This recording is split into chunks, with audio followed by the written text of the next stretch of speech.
Good evening, viewers and listeners from across the world. It's my pleasure to welcome you to a Lumba exclusive interview tonight. Our guest is Senator Ugochukwu Ubah.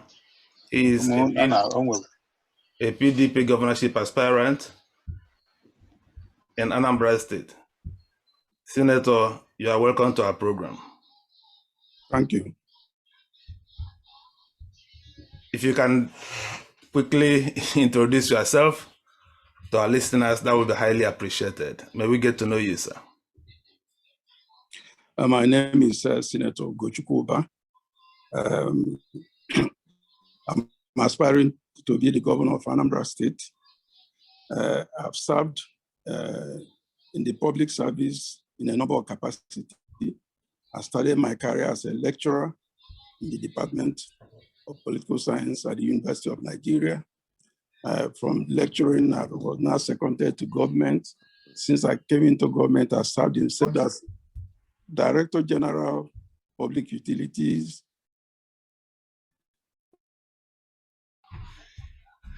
In Anambra State, I've also served 2 times as Commissioner for Youth and Sports and Commissioner for Agriculture. And I've also served in various other capacities as a directing staff at the Center for Democratic Studies. And eventually I got elected after serving as Commissioner to the Senate. I served in the Nigerian Senate for quite a number of years. After I left the Senate, I went back to University of Abuja, where I'm lecturing in the Department of Public Administration, from where I'm now running for the position of the governorship of Anambra State. Beyond that, I've done quite a number of things in Anambra State.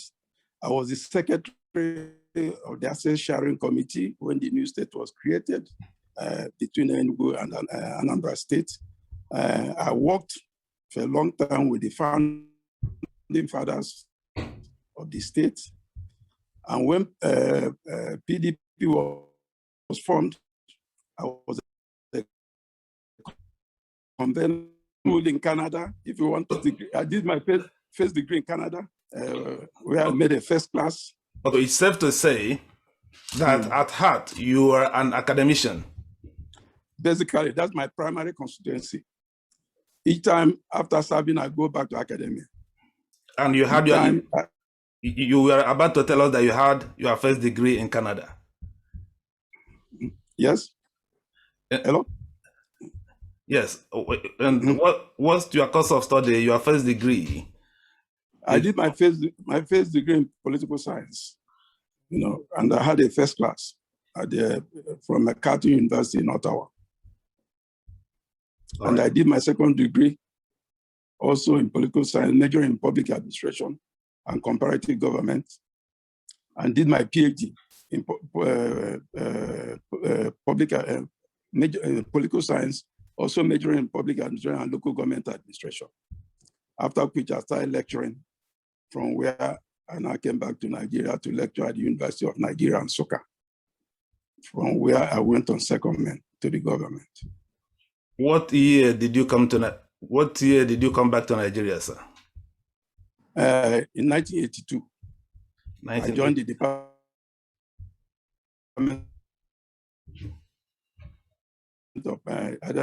Department of Public Administration in 1982. When you came back to Nigeria, you started working at the University of Nigeria and Nsukka in that year? Yes. As a lecturer at the Department of Political Science? Exactly.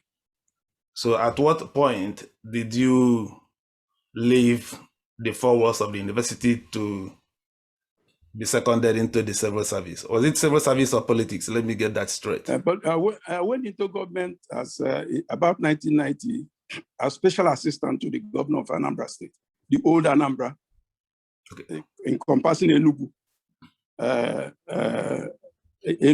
President Anambra, and Abakaliki. So I'm sorry, and Ebonyi. Ebonyi. So special assistant in what, sir? To the governor. The governor under what portfolio? I was in charge of local government administration and utilities. And you were in that position for how many years, sir? Substantive matters.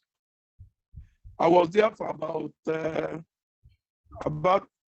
9 months when the new Anambra was created. We are now to help. Hello? Yes, I'm listening. I was there when the new Anambra was created. We are now asked to go to the new Anambra and help the incoming administrator to set up Anambra. And when we got there, I was made executive assistant to the administrator of Anambra State, Nebi Commander Abulu. So I worked with him for 3 months, after which, the new civilian governor, Dr. Chukwemeke Ezife, now took over as the civilian governor. And you also worked with Chief Ezife as well. Yes, when Ezife came in, he now appointed me Director General, military governor, but now reappointed. I was among the 6 that were, and I served a long time. So while serving in that capacity, I remained there for a while until civilian politics started, getting ready for a civilian transition. And during that period, I now was nominated as a running mate to the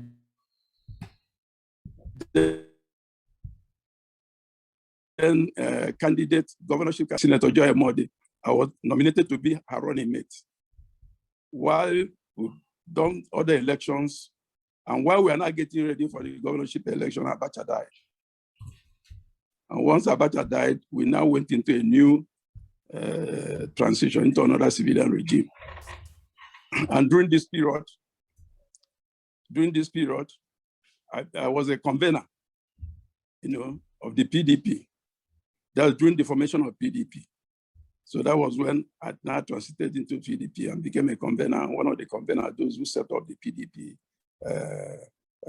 the party in the country. While there, and now, after the election, I was now made the chairman of the transition committee in charge of local government administration under the governor, the incoming governor. Okay, after that, I was now appointed a commissioner in the administration.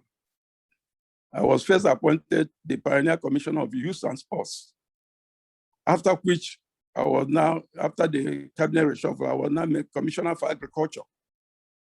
In a position I served till I was elected into the Senate of the Federal Republic of Nigeria.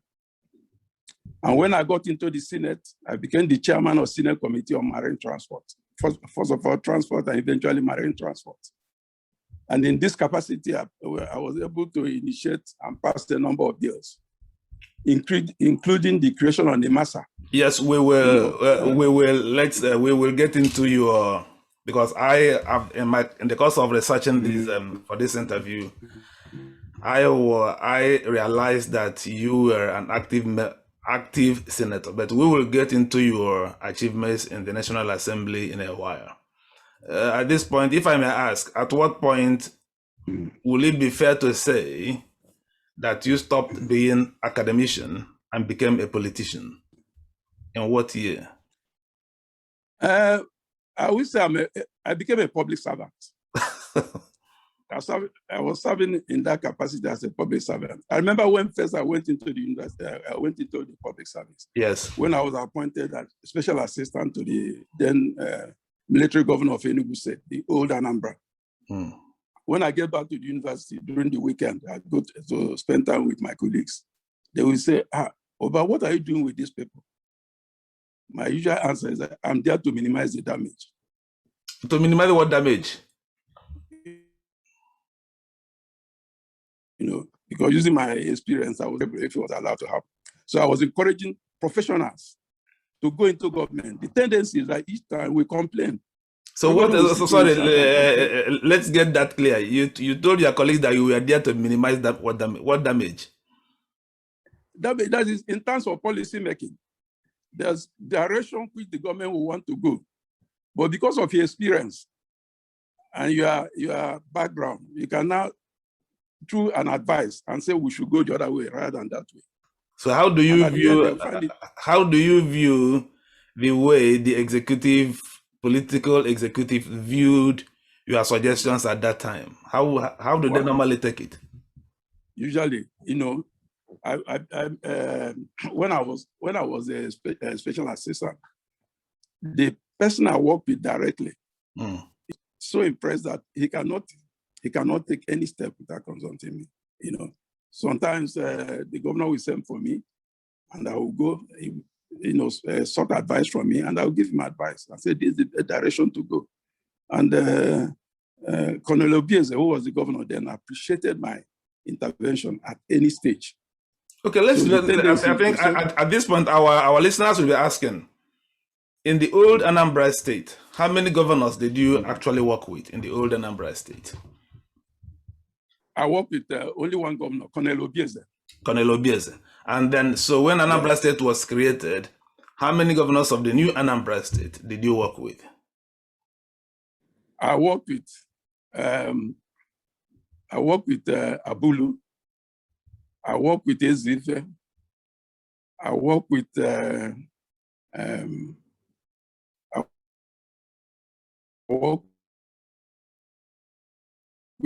Mbadunju. Say about 3 or 4 governors. So how do you... 3 or 4 governors. Okay, the 4 those 4 governors, let's call it 4. It cannot be 3 or 4. So you work with 4 governors. And how do you rate them? You worked with both military administrators. You also worked with Ezife, who was like a hybrid governor between the military and the civilian. And then you worked with a pure civilian governor. But how would you rate the governors in Anambra State you work with? What type of, just briefly, because we wouldn't go into them, but just briefly. How do you see the way they govern Anambra State? Well, the first governor, Abulu, before he could find his feet, his tenure was over. Okay. That was when we were busy looking for sites for where we're going to site the secretariat, where we're going to site the governor's office. Well, we were just moving around Anambra to all these locations. His tenure was over. And the Ezife came as the next civilian governor. And he came with a plan. That's what has been bothering me about Anambra State. The first thing we did was to try to work towards a master plan for the state and a master plan for the capital territory. And even a whole department was set up to deal with that. Incidentally, by the time we left, you know, the issue of master plan, you know, seemed to have disappeared, and the haphazard development became the order of the day. Yeah, I remember Ezife very well. Ezife was a governor who came into governance like a philosopher. I remember his think home philosophy. So how, compared to Ezife, how do you see Mbadunju as a governor? Briefly, once again, briefly. Well, Mbadunju was governing under the overwhelming political pressure. You know, compared to was methodical, and Ezife will not want to engage in a project where you have not made a solid plan how to finance it and see it through. You know, sometimes when you come to Ezife and say this, we need to publicize this, he said, well, he preferred IMAC rather than earmark. You know, he preferred that something is on the ground before you start talking about it. So he's somebody who is very, maybe slightly conservative in the way he looks at these things and make sure, and, you know, given his background as, you know, permanent secretary, former permanent secretary, PhD holder and things like that, definitely, you know, it makes a whole lot of sense. And this is the type of thing I was saying, that professional needs to come into government. When you leave government and you don't come in and charlatans take over, you'll be complaining. So he says if, is Mbadunju a professional or a charlatan? So I'm one of those, when I encourage them, I said, don't go and sit home and start complaining. Go there and make your own contribution. You know, the tendency that to finish, say, well, it's their business. It's not their business, it's your business. They determine whether you live or you die. They determine whether you drink water or not. They determine whether you have electricity or not. They determine whether you have a road or not. So why do you? We should try to put our best foot forward. It's Chinua Achebe who said that the problem with this country is that rather than send the first 11, we send the fifth 11, because the fifth 11 is a compromise 11. The first 11, A doesn't like him or B doesn't like him. Second 11, the same problem. Third 11, the same. Until you get to the fifth 11, it's a compromise 11. So you take a fifth 11 and go and confront Ronaldo and Messi. It's a disaster. They'll wipe you out. And that's the problem we are suffering in this country. So putting our best foot forward. Okay, so in the beginning, you saw yourself as simply... Keep running around, if you celebrate mediocrity, cannot get anywhere. Okay, so in the beginning, you saw yourself as a technocrat or a public servant, simply helping politicians to govern the state. Exactly. So now that you've moved fully into politics, what made you now go into politics to slug it out in that arena? What's your guiding philosophy? Well, after observing what is happening for quite a long time, and being well known to the founding fathers of Anambra, I interacted with a lot of them. I was also very close to the former Vice President, Alex Ekwemi. I always go around him and I know what their vision for Anambra State. I know what they thought Anambra State would be. We haven't gotten there yet. Not that we are not making effort, we are trying. But because I know their vision, I know where they want to go, I feel that it's time I step in.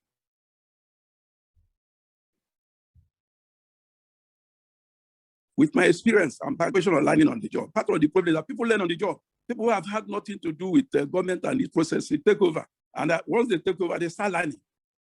And by the time they finish learning, so much damage must have been done. And this time around, we've had enough. I feel that it's time for me to come in and do the best I can. Okay, things are right. I'm not saying that those. Okay. When was the first time you contested for a political office? When I ran for Senate. That was in what year, sir? 2003. 2003. And you ran under PDP?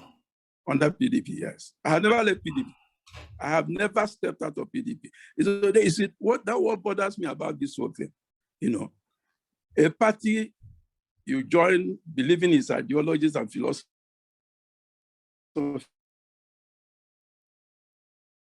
you move from one, you now went into another party, you move to another one, come back, but basically because you are looking for a place to run for office or whatever. I'm in PDP because I believe in PDP. I was a founding member of PDP. And no matter what happens, a party that will take you, make you a commissioner, make you a minister, make you a governor, along the line you run off and deflect to another party. That is not acceptable. No nation develops that way. And that's why I'm shocked. Each time people deflect, they're allowed to sustain it. The party should make a move to get them to relinquish the position from which they deflected. Okay, now talking about the PDP in Anambra State, we know that after Mbadineju, the next governor was Chris Ngige. Yes. And then Peter Obi went to court and retrieved his mandate to be the governor of Anambra State. And apart from your brother, who was, I think he was the governor for only 14 days or so. 17. It's okay, 17 days. 17 days. So, yeah, I think he was the shortest governor on record in Nigeria. Yes. Yeah, so since then, why has it been difficult for PDP to win any other governorship contest in this state?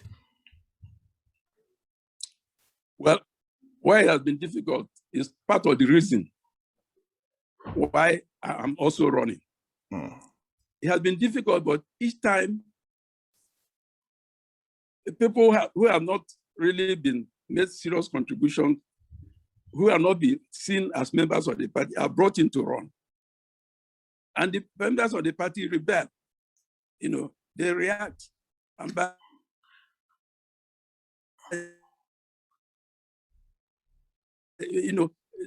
lot of but basically, Anambra is the PDP state in all ramifications.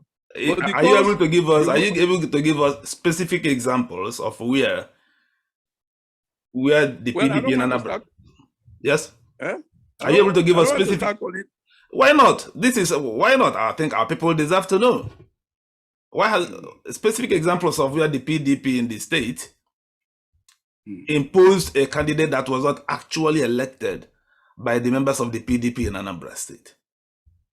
No, not not in position, because you normally go for primaries. All right. And through primaries, a candidate will emerge. Yes. But when a candidate emerges, who is most of the time is not a founding, not a quite an accepted member of the party, because party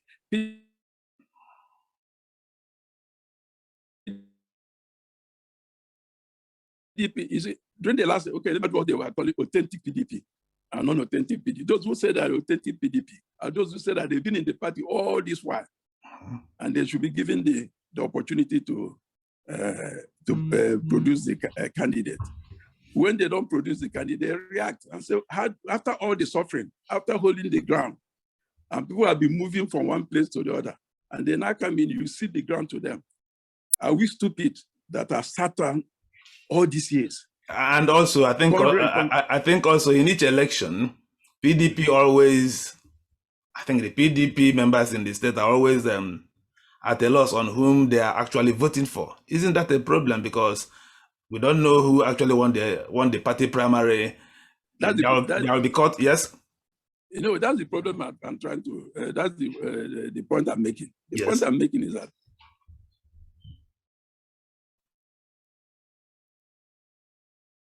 if you they know those who have made contribution to the party. They know those who have sustained the party all this while. They know those who have made sacrifice for the party. So when you put such people, I'm assuring you the result will be different. It will definitely be different. But when people drop from anywhere and then they become a candidate, you have a problem already. And so have that problem, what is the state of PDP today? Will history repeat itself, or will PDP go into this 2021 election as a united party? That's what we are working towards. We are working towards to make sure that at the end of the day, we'll go with a united front. And once we do that, we'll win. Nobody can stop us. But is PDP today at this point a united party in Anambra State? There are some skirmishes, but I think with time it will be resolved. So are the PDP members in Anambra State, do they show of which faction is the approved executive PDP in Anambra State? Is it a PDP what? The members of the PDP in Anambra State, are they certain that this is the recognized, INEC recognized state executive in the party? Is this? I'm sure the party will sort it out before the primaries. Now I want to know, but I mean at this point now, at this point. At this point now, it's still an issue of contention. Isn't that a problem? Don't you see that as a problem? That's why I say we are trying to resolve it. All right. Now you have resolved. Okay, let me go back to now to in one of your when you were giving us a brief background of your foray into Anambra State politics. You mentioned that the Jewish government worked under serious, do I call it under pressures. Everyone knows the history of Anambra State. Anambra is a state with so many billionaire politicians. Even if they're not in government, they will still try to influence who is governor of Anambra State. And I'm sure you realize that is a problem that Mbadireju faced. And you said that... pressure, that's why I said you worked under serious pressure. We want to have more explanations on that. Pressures from where, in your own opinion? Well, you see, the point is that there are a lot of stakeholders, and you need the experience to be able to manage them.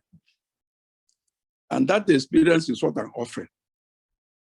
Because if you have that experience, because I've been in this field for a very long time, I've done all sorts of jobs in that, both theoretically and practically. So if you don't have the capacity to manage this type of pressure,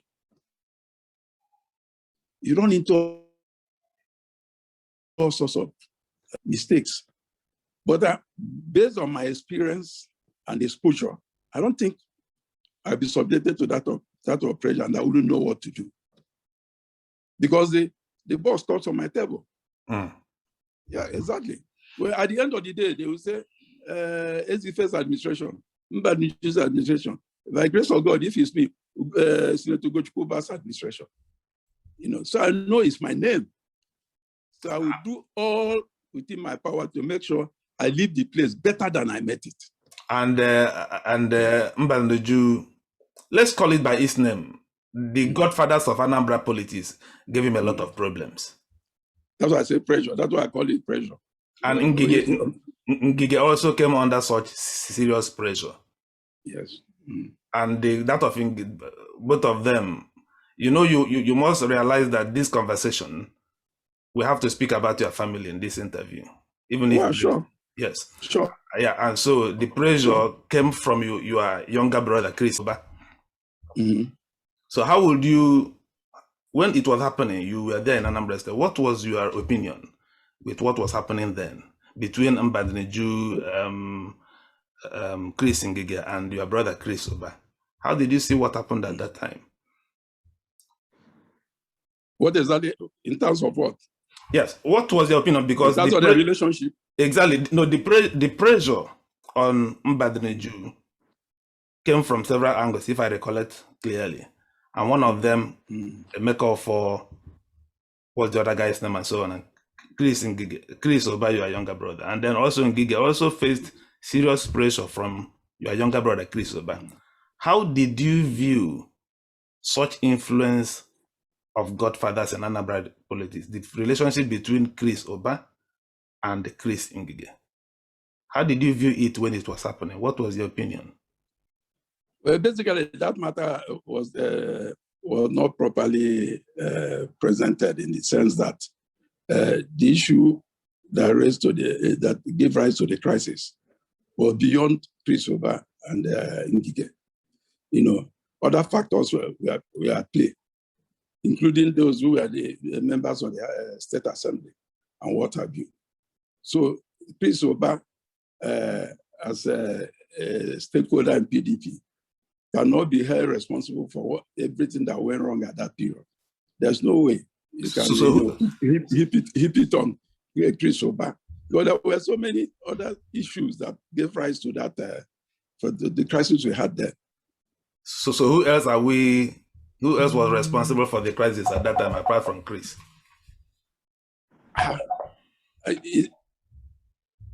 I'm surprised you are saying this because and the issue with the State House of Assembly, which if the governor is not having a very good working relationship with the State Assembly, it becomes a crisis point, And therefore, if the State Assembly and the governor are in tune, it's difficult for any other person to penetrate. Like I said, it is important to manage this. There's no way you will be in politics, even in the advanced countries, that you will not be under pressure. But it requires the requisite experience to be able to manage that pressure. Did you intervene? Because at that point, you were a founding member of PDP. You were an influential member of the PDP. Do you intervene in the relationship between Mbadinuju and your brother and between Ngige and your brother? Did you intervene in any way? Well, you can ask, if you can inquire. You find that the requisite role I was expected to play, he will tell you, in the sense that those who know me, know my credentials, know my background, know the way I approach things. I try to state things the way they are, without caring whose ox is God. I do it all the time, at any level. If you go and ask about my record in the Senate, I don't beat about the bush. I tell you that's the way to go, or this is the best thing to do. What you did was not right, or what you did was right. Even if you talk to me here today, he will tell you my relationship is even up to today. So it's not the issue of whether I played my role at every stage. It depends on how my position is limited. In the sense that I'm not the governor at the time, but I was the Senate. And during that period, I tried from time to time to intervene as a stakeholder in Anambra State, So the important thing is that what is the capacity of the person to manage this pressure? The pressures will come, even in the United States, even in UK, the pressures come at any given time. And anybody who is in a position of responsibility should be able to manage the pressure. Politics is an issue of interest, multiplicity of interests. Okay. Let me ask this question, sir. In 2003, was there an agreement between the three of you, Senator Ugochukwu Ubah, Senator Andy Ubah, and Chief Chris Ubah? Was there an agreement that you should go to the Senate, and then Andy will become the governor? There were no such agreement. What about in 2000? There was no such agreement. What about in 2000? So when I went to see, yes, go ahead, sir. When I went to Senate, Andy was not. I went to Senate in 2003. Yes. Andy was not governor. Andy's governorship was in 2007. Yes, that's my question. Was there an agreement that, you will be in the Senate for 4 years, and then, because in 2003, Ngige became the governor. So was there an agreement that you will go to the Senate, and then at any point in the future, Andy Ubah will contest for the governorship post? Not aware. Okay, at any point during that time, even if not in 2003, was there any agreement later? Because I'm trying to find out why you served only one time as a senator. You mean when I served one time as a senator? Yes, sir. Yeah, the reason why I served one time as a senator, it had to do with a number of factors. At that point, my brother was running for governor, right? And then I also presented myself. I was running for, and along the line, a number of two other things happened, which I have decided to put at the background. Okay. Because those who were around knew what happened. And I didn't know what happened, really. I didn't know what happened. I decided to allow the whole matter to lay to rest. Okay, I will not. I'm somebody who is. Okay, I will not. Sir, I will not want this conversation to be overshadowed by your. Let me call it the drama. I hope you will not be offended by your family drama. So I will not dwell much on it. But let's just touch it briefly before we go. Now, you are contesting to be the governor of Anambra State under PDP. Your brother Andy is also contesting to be the governor in under the APC. How do you feel about that arrangement? How would that work out? Well, there's nothing unusual about that. First of all, we are not in the same party. I mean, PDP is in APC. And it is not even the first time. In the 60s, S.G. Kwoku ran against his father, Alvan Ikoku. S.G. Kwoku was in Action Group. The father was in CNC. He defeated his father. And there was no eyebrow raised. Just only recently, two brothers in Castina ran for the vacant Senate seat. One ran in APC, the other one ran in PDP. Nobody raised an eyebrow. Even more recently, in UK, where you are, Miliband, the Miliband's, both of them from the same mother, ran for the leadership of Labour Party. And the younger one won. I became the leader of the party. That's still there. Nothing, no eyebrow was raised. So it's no big deal. Okay, do you view the youngest of the Ubah brothers as the infant terrible of Anambra politics? Chris? The point is that people don't know Chris. I'm telling you that. If you get to know him as a person, you will know that he's nowhere near what is being described as. Chris' major problem is that he fights people's battle. he hates anybody being, molested or being cheated. Chris, and I'm telling you this, you can go and check. If you cheat Chris by taking away, what do you call it, 1 naira, he can spend 1 million to get it back. But he organized the kidnap of Chris as governor. If you ask him that you want that 1 naira, he'll give it to you. You are too smart and whatever. He's not that type of person. People don't know him. Okay. My last question on your family before we move on is, by chance you emerge as the candidate of the PDP, and Andy emerges the candidate of the APC. Who do you think Chris will support? Who will Chris support in that election? Chris is in PDP. He's not in APC. It's as simple as that. He's already in a particular party. I don't need to get the point I'm making. Yes. I'm in a PDP, he's in PDP, and he's in APC. Okay. And he will expect him to support his party. Okay, now what is your main, have you released your manifesto as your campaign manifesto? I have a manifesto.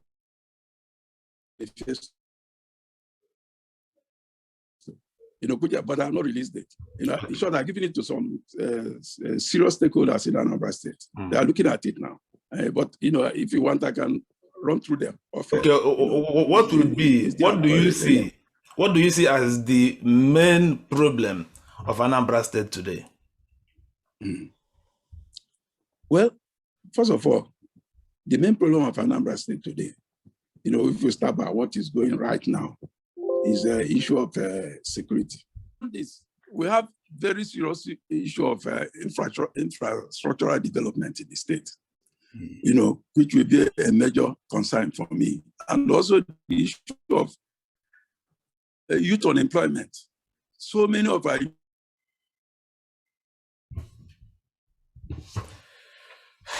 find a way to engage them for the purposes of transforming the state. Because once we get them settled, we'll be in a position to deal with other matters. As long as these issues are roaming all over the place, it's a problem for the state. Look at after COVID, all these things are recovering on employment. Right now, nothing is happening in this part of the world. And I think there are a lot of things we can do. I believe in every state in Nigeria has a comparative advantage, which you must try to exploit. It's not giving Anambra State a befitting facelift that it requires haphazardly. Okay, how do you intend to go about? How do you plan to solve this problem of youth unemployment in the state? What's your plan of action? Well, first of all, I want to get involved in activities, that will keep them engaged economically, entrepreneurship, apprenticeship, all these things will be put in place. And we are going to set up employment bureau, which job will be to identify, register all unemployed youths in Anambra State. Their qualification, what they have done, and where they are, and our job will be to build them up and be able to set them up so that we can get to a stage where so many of them will be so employed that it will limit the number of juvenile problems we're having in the system. Where most of this will be engaged. Places like Nnewi, which is already thriving, you give them boost so that I can, hire more people to be able to be part of the economic development of the system. If also in the area of sports, that's also an area where you can also generate employment and engagement of the youth. Anambra has lagged behind totally and completely. Sports is a $1 billion industry. $1 billion, I'm talking about naira industry, all over the world. And we can't neglect it.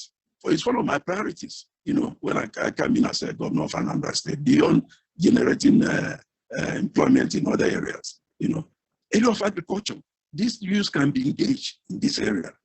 We can improve our system of agriculture where we get them busy and they'll be producing, they'll be earning, and they'll be happy, and they will be able to set them up also, those who want to go into, because I tell students most of the time when I talk to my students, I say, degree, going to educate, having a degree is not a guarantee that you have it shouldn't be. You go to university to be disciplined. If you want to set a mechanic workshop, you be a disciplined mechanic. All right. You want to set up an enterprise, you be a disciplined entrepreneur. These are the type of things we need to do to get our youth engaged and get their employment generation, and also improve revenue generation in the state. We so thank that we you, can sir. do the things we need to do. Yeah, we thank to our listeners around the world on social media, on YouTube and Facebook. We are speaking to Senator Ugochukwu Oba, who is running to be the next governor of Anambra State under the platform of the People's Democratic Party, the PDP. At this point, let's take a few questions from our listeners. Many people have been raising up their hands. So let's take 3 questions now and then allow the senator to deal with them before I move on. The first person to raise up his hand was Tango Ugochukwu. Can you quickly, in 1 minute, please, ask your question? In 1 minute, sir. If you can unmute yourself, Tango.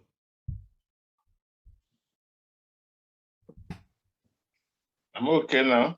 Can you hear me? Yes, we can hear you. Question I listened to you. You have said it all. All the questions have been asked by you.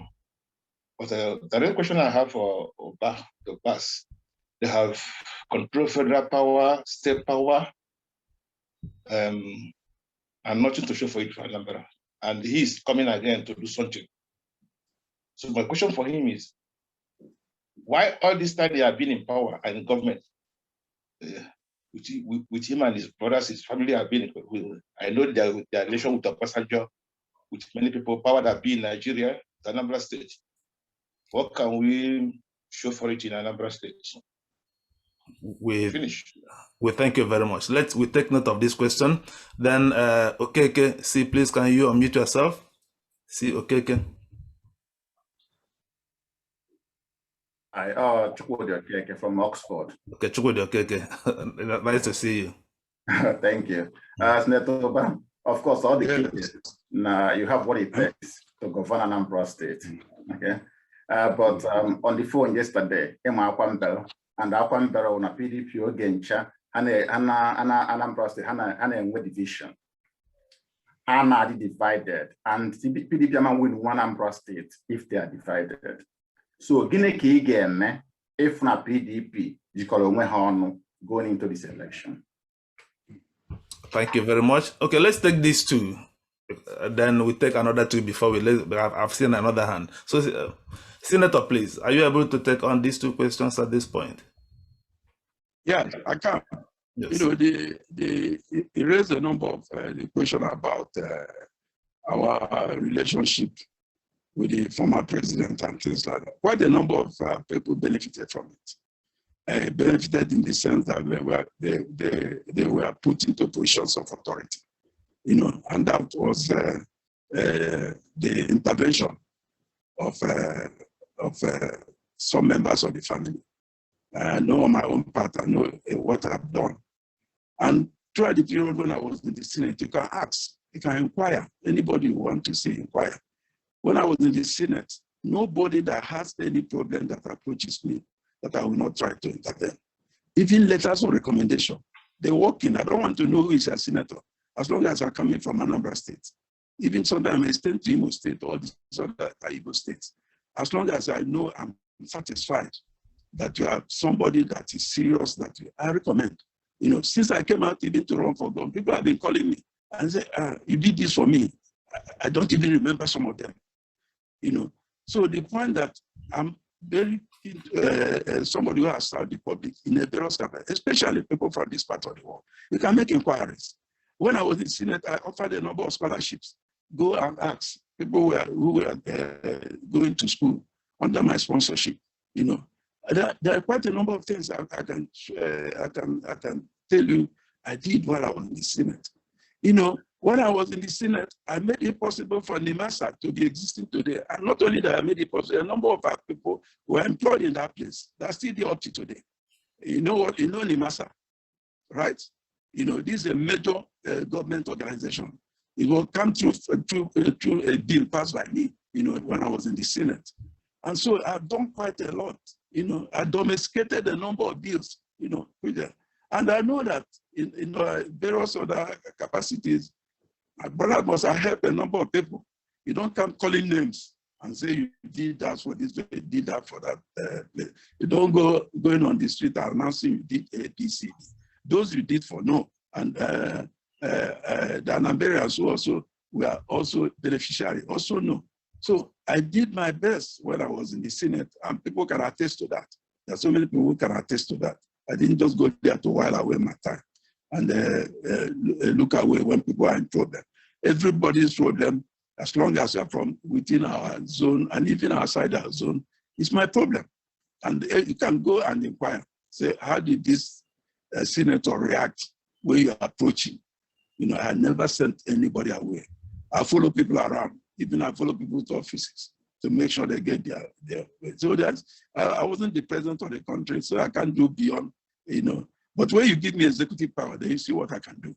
There's nobody, nobody will be trying to identify what have you done. There's a difference between legislative power and executive power. When you have an executive power, you can do a number of things. So the 10 days that somebody is in the State Assembly or somebody say, what did you do when you were there? Well, beyond passing legislation and influencing a number of things, you don't have the executive power to get things to do. But make me an executive governor of Anambra State and check on me 6 months or 1 year after, you see, the difference will be clear.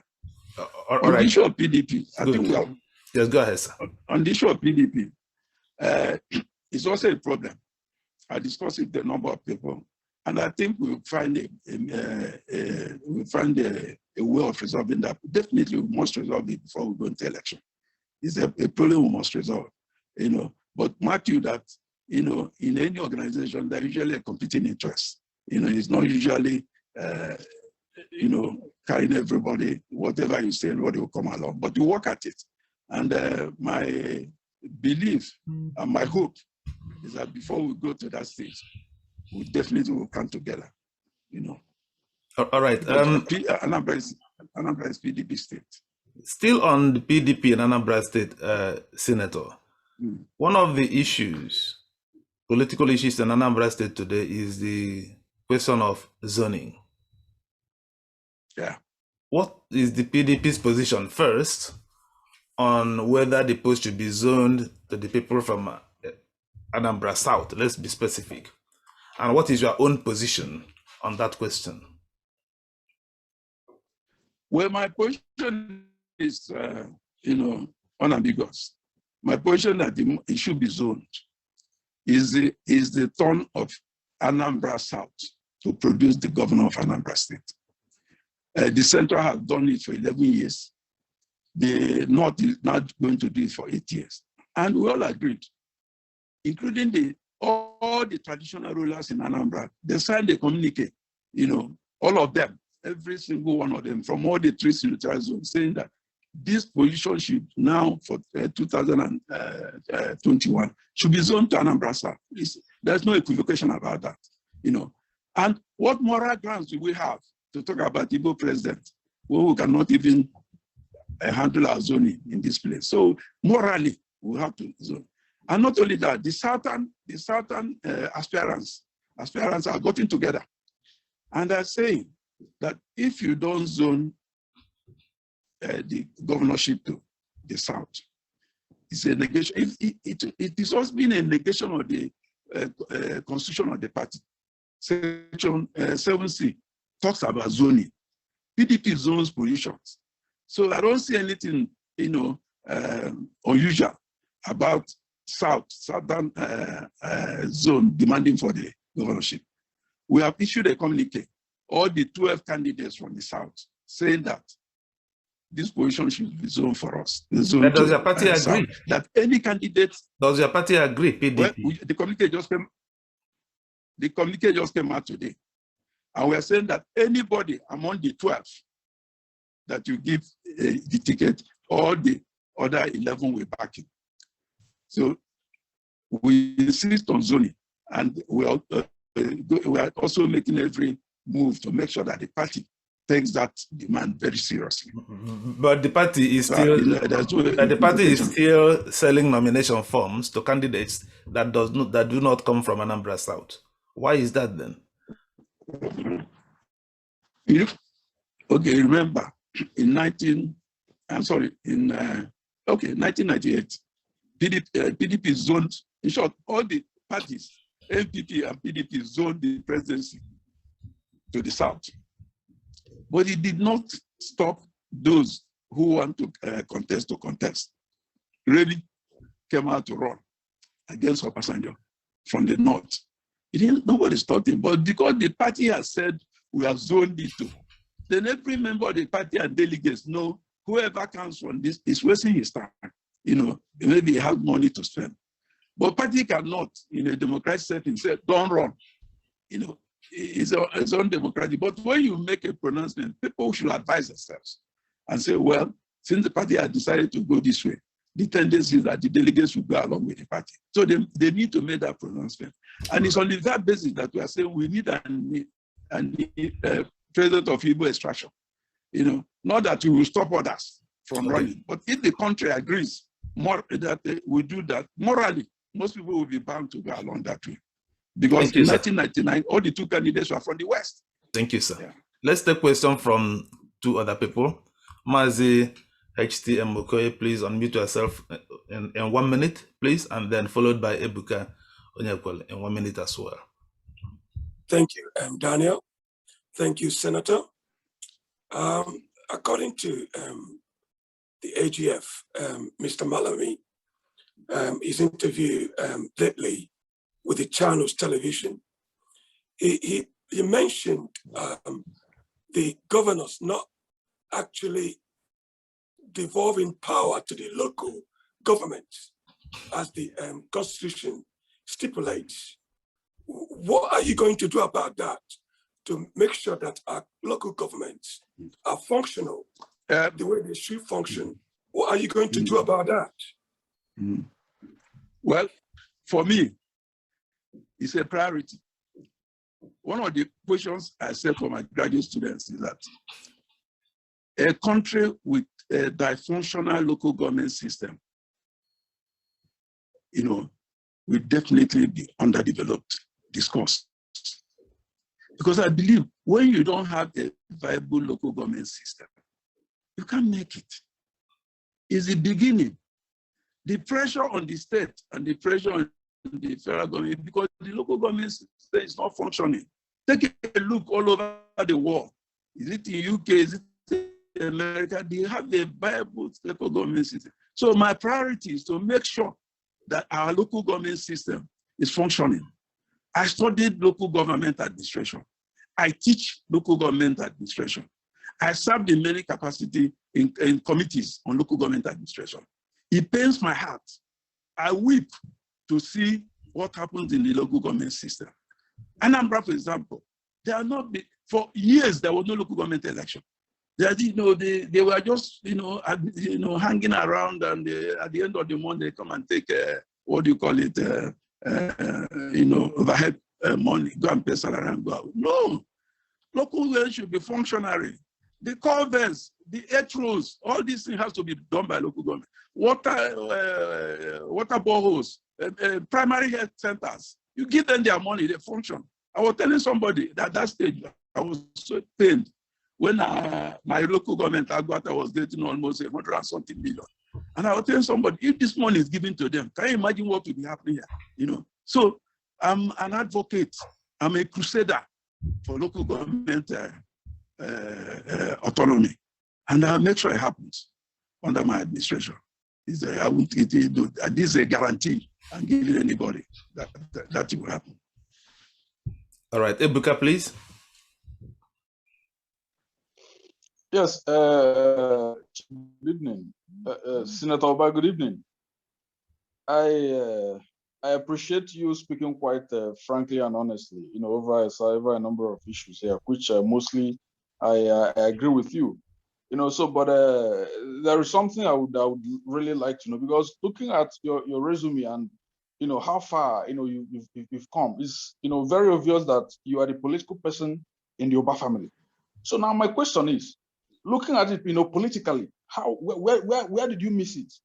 Because right now, whenever the Oba family comes up on the table for discussion, nobody nobody mentions you as the heavyweight of the Oba family politics political fortune. Nobody remembers you apart from just just someone that just spent 4 years in the Senate. I mean, where did you how come, why is this so? Looking at it politically, because it seems to most of us, we don't know you, as we don't know you as someone who has even a PhD in political science. We don't know you as a lecturer. We don't know you as someone who has been in government, almost, throughout, the almost, just before 2003, when you went to the Senate. Most of us know you as someone, who spent just a time in the Senate and came back, someone under the aprons of his brothers. So where did you miss it politically? Was it that you didn't take, like you said you prefer to see yourself as a public servant? Now, to what extent this public service, thing, to what extent, I mean, to what extent, does it matter, within your own, calculations as a person, as Thank a you. tool for service to the public?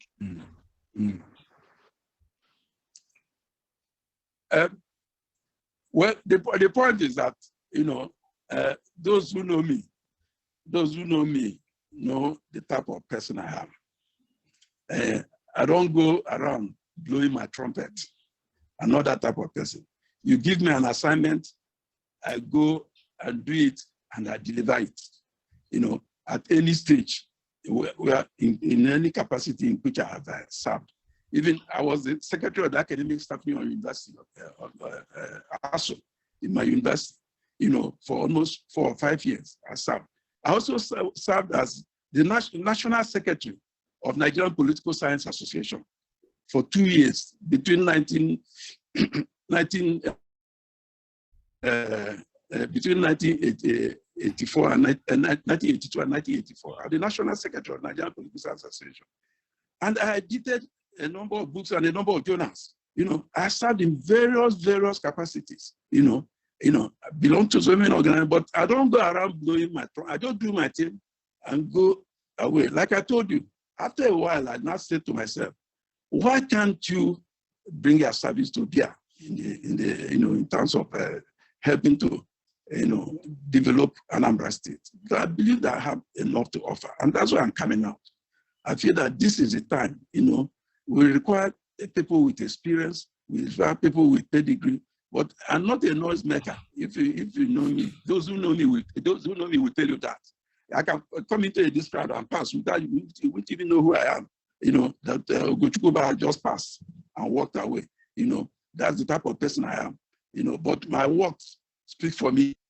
In anywhere you put me, when I work with Dr. Ezite will testify. When I worked with him, he was, anywhere he goes, anything he does, he calls me around. I was like not only a son to him. He was not joking with me at all, because I do my job diligently. Anything you give me to do, any assignment, I execute it to the best of my ability, without looking caring. So I'm that type of person. Probably that's why I don't go around. If I do, I announce it that I've done that. I do go announce. I don't do my thing and quietly move away. But the job will not speak for itself. But I believe that, you don't need to be announcing yourself for people to know that you are functioning. But I'm assuring you, if I have the opportunity, by grace of God, I get this position, the difference will be clear. I'm assuring you that. Well, thank you, sir. Because I have the pedigree, I have that to do that job. Well, thank you, sir. This interview will be coming to an end very soon. while you were answering the last question, I was scrolling through all the questions that people in our audience are asking. So I will pick a few questions from there to put them to you, and then we will be rounding off. One of the questions from our listeners is, how old are you?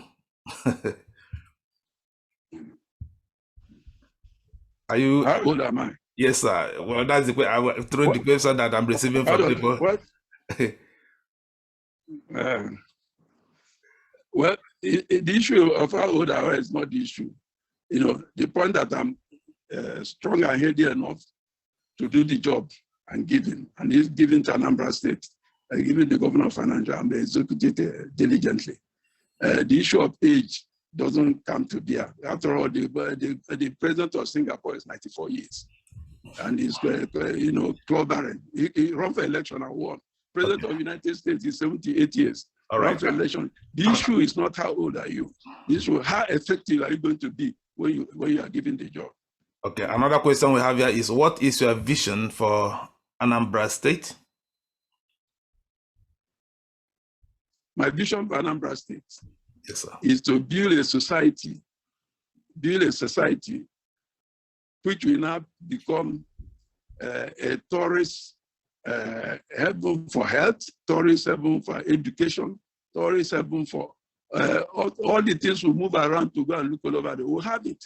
And that's why I'm also going to set up a diaspora commission, because we'll have people like you all over the place, and we can tap into the India. All the miracle in India is done by the diaspora. What happened in China from people in diaspora? So I want to harness it, because Anambarians that are living all over the world are in millions.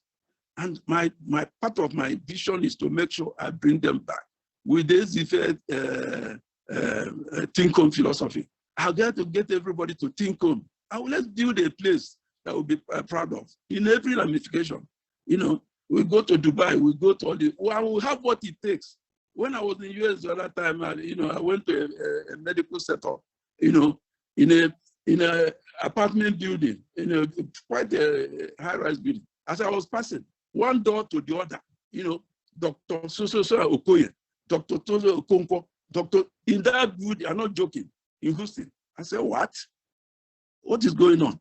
So these are the type of people I want to attract. So we can build an exemplary society where Nigerians will come and see and say, these things are possible in Nigeria. What's the name? Dubai is a vision of the leader that created Dubai. It's a vision of Lee Kuan Yew that created, Singapore. It's a vision of leaders that created. So the critical aspect of a leader or character of a leader is vision. Any leader without a vision has no business staying in government. Because if you have a vision is like somebody trying to build a house. You sketch it. You have a vision. You call an architect. I start telling him, I want 3-bedroom. I want a suite room. I want a 3-sitting room. And you now go and do it and bring the drawing and the sketch. You look at it, say, no, put it there. Because you have a vision what you want to. So the same thing with society. I have a vision to transform Anambra State. And that's why when you look at my manifesto, I talk about transformation. We should go beyond this. I was one of those who believed when Anambra was created, that you can move from any point of Anambra to the capital in 2 hours. And that has not happened. And it's one of my visions to make sure from any point you take off from Anambra, within 2 hours or to 3 hours, you'll be at the capital. So you can even operate from anywhere. Set up a mini one city state from where you can operate. Right now I'm in my village, and if the roads, everything is okay, there's no problem. I can even operate from there. In 1 hour, I'm in Oka. So that's the type of vision I have. I want to build a modern state which we are capable of doing as a people. Because when I look at the caliber of people we have in Anambra, both men and material resources at our disposal, it pains my heart that each time you walk in here, the level of underdevelopment, bothers you. And I want us to transform beyond that. I'm assuring that if I'm given the opportunity, it will take time to start seeing the transformation in every department of our society. All right, CJ Obaka, you asked a lot of questions on the forum. Do you want to ask just one question by yourself? You are raising up your hand as well. CJ Obaka, if you're able to do that before we round up the program. Are you still with us? You can unmute yourself. CJ Obaka, can you unmute yourself? Yes. Can you hear me now? Yes, we can hear you. Yeah, I'm sorry, I might not be able to use video. My environment is stuck. So thank you, the host. Thank you, Senator. I would prefer to ask my last question because other persons have touched the other parts of the questions I wanted to ask. And my last question is bordering on the support and the acceptability of the winning candidate in our party in PDP.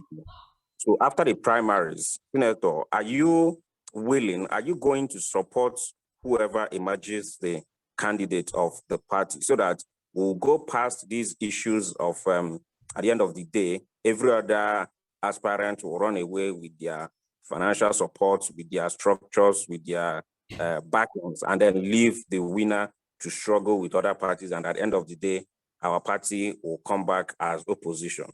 So are you pledging to support whoever emerges as the party flag bearer? Thank you. Yeah.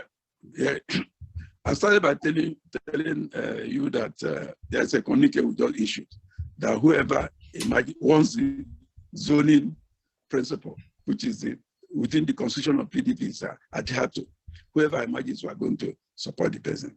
And secondly, as you have stated, I've been in PDP from its formation. I was a convener. And since 1998, I have not stepped to any place. I've always remained in PDP. And if I remain in PDP, it means I have an obligation to support the party in any election that are carrying out. So probably what I'm saying is that I'm PDP all around, all the way, from 1998 to date. Some other people that are running with me and all this, most of them are PDP members. So if whatever happens, we sit down, resolve this matter, and move on. Because we have an opportunity now to take back the state, and we are likely going to take it back. Okay, thank you very much. My last question, there's no other question. You have touched on almost all of them. My last question, Senator, before we round out this program will be, last week, we have our analyst analyzed all the aspirants who have so far picked up nomination forms to contest under the PDP. And we had him and the people in the audience rate them. I don't know whether you saw that rating. Your rating was not, the rating they gave you was not that. That is, the rating was the chances of any one of those aspirants picking up the PDP ticket. And your rating was less than 5. Does that bother you? And then, do you have the capacity to pick up the PDP nomination form to win the PDP primary? I think I do. And the rating doesn't bother me in any election. You know where Biden started? It was a non-starter. If you follow the US recent election, when they are getting ready for primary, he was rated, he was the last, assuming that going by the US example. Today is the president, so it doesn't bother me at all. We're just, running the race. And the important thing is that by the time we get to the primary, you must have done all the things you need to do to be able to take up your rating and be able to take the ticket. So the initial rating that they did not bother me. Like somebody said, most people don't know who Senator Gochukoba is, right? They don't know Senator Gochukoba. They see Gochukoba as like he said, served 4 terms in the Senate. Somebody told me even that I came from the university and went into Senate, not even knowing that I've served in Anambra, served in federal. As a matter of fact, at the end of the election, in 1998, I also served as a member of the Presidential Transition Committee, that brought in President Obasanjo. There was a small committee that was set up. I served in the same committee with Pat Utomi and Joda. Ahmed Joda was a chairman of my subcommittee. So I have what it takes to transform the state.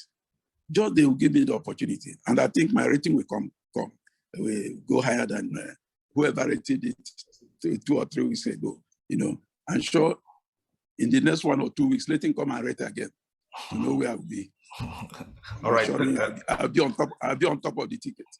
Thank you, Senator. So finally, what is your message for Anambra people going into the PDP primary? And what is your message to the delegates? Because it is delegates that is important at this junction. What is your message to the PDP delegates going into the primary? The message to PDP delegates, please pick a candidate that will not learn on the job. Pick a candidate that is loyal to the party. Pick a candidate that will not defect once he has been accorded the position. Pick a candidate that has integrity. Pick a candidate that is diligent. And once you do that, forget the money. If you had the other one gave you 50,000, or gave you 100,000, forget that. Look at the candidates. Look at their resume. Look at their profile. Which candidate will serve you better? Once you are satisfied, make the sacrifice in the interest of everybody, and Anambra will be a better place. That's the assurance I'm giving. That's my message to the candidate. And my message to Anambarians is that if I emerge, maybe maximum 1 year, the difference will be clear. You'll not be told that there's a new sheriff in town. Thank you very much. Thank you very much. Senator Ugochukwu Bertram Ubah, PhD. Thank you. A lot of people do not know that you don't just hold a doctorate degree, but that you teach PhD students. Thank you very much for being with us tonight.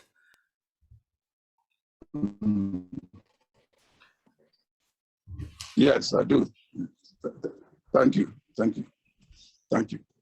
And to all our guests, you have heard from Senator Ugochukwu Ubah coming out here to explain and to give us his pedigree before coming out to contest for this PDP Senate. So we thank all of you who have spent the past 1 hour or more listening to the Senator tonight. We thank you and we say have a good evening.